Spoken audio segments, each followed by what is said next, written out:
வெள்ளை அறிக்கை இன்று மாலை 5 மணிக்கு வெளியிடப்பட உள்ளதாக அண்மை செய்தியை பார்க்கிறோம். தமிழக நிதிநிலை தொடர்பாக வெள்ளை அறிக்கை வெளியிடப்படும் என்று கூறியிருந்தார் முதல்வர் விஜய்.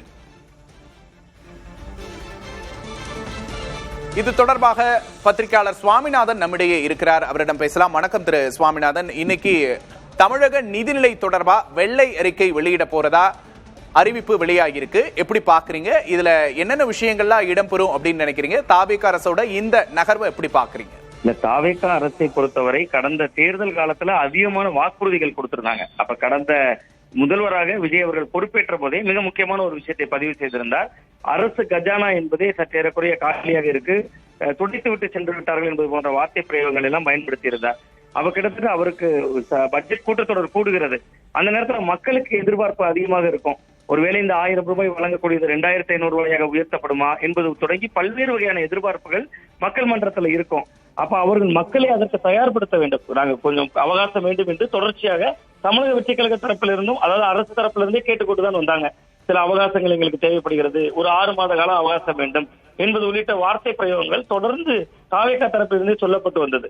அப்ப அத மக்கள் மன்றத்திலையும், ஆமா பாருங்க இவ்வளவுதான் பட்ஜெட் இருக்கு, இவ்வளவுதான் நிதியை ஒதுக்க முடியும், இன்னைக்கு இதுதான் நம்ம தமிழகத்தினுடைய பொருளாதார பலம் என்பதை காட்ட வேண்டிய ஒரு தேவை தமிழக வெற்றிக் கழகத்துக்கு இருக்கு. சோ அந்த அடிப்படையில் தான் இன்றைக்கு மாலை வெளியாகக்கூடிய வெள்ளை அறிக்கை. தமிழகத்திற்கு ஏற்கனவே ஒரு 10.5 லட்சம் கோடி அளவிற்கு கடன் இருக்கிறது. அந்த கடன் விவரங்களை தெளிவாக குறிப்பிட்டுதான் இந்த வெள்ளை அறிக்கை வரும். சோ இப்படி இருக்கக்கூடிய காலச்சூழல்ல என்னென்ன வகையான திட்டங்களை எங்களால் செயல்படுத்த முடியும் என்பது தொடர்பான ஒரு பாதையும் அதுல இருக்கும்னு பாக்குறேன். இது ஏறக்குறைய ஒரு தற்சார்பு ஆட்டம் தான். நீங்க அண்மையில கேரள மாநிலத்துல காங்கிரஸ் கட்சி ஆட்சி அமைத்தது. அப்பொழுது கூட காங்கிரஸ் கட்சியும் ஒரு வெள்ளை அறிக்கை வெளியிட்டாங்க. 5.5 லட்சம் கோடி கேரளாவிற்கு கடன் இருக்கிறது என்று. பட் இது தொன்று தொட்டு இருக்கக்கூடிய மரபு தான். பட்ஜெட்டிலே கூட தொடர்ச்சியாக திமுகவும் பல தருணங்கள்ல சொல்லியிருக்காங்க, ஆட்சிக்கு வந்தபோதும் சொல்லியிருக்காங்க, எவ்வளவு கடன் இருக்கிறது என்று பட்ஜெட்லயும் அறிவிக்கிறாங்க. பட் இங்க என்னன்னா, விஜய் அவர்கள் மீதான எதிர்பார்ப்பு மக்களுக்கு அதிகமாக இருக்கிறது.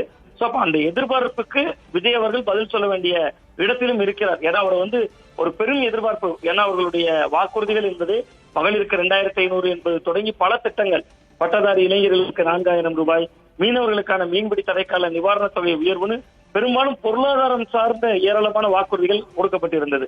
அப்ப அதற்கு ஒரு அவகாசம் வேண்டும். அதை அவர்கள் ஒரு வெளிச்ச பாதை காட்டுவதற்காகத்தான் இந்த வெள்ளை அறிக்கை அது இன்று மாலை வெளியாகிறது அப்படின்னு தான் பாக்குறேன். இது ஒரு செல்ஃப் டிஃபென்ஸ்க்காக அப்படின்னு சொல்றீங்க. இந்த நேரத்துல சட்டப்பேரவை கூட இருக்கு. திமுக அதிமுகன்னு 2 ஆண்ட கட்சிகள், ஏற்கனவே தமிழகத்தை ஆண்ட கட்சிகள் இருக்கு.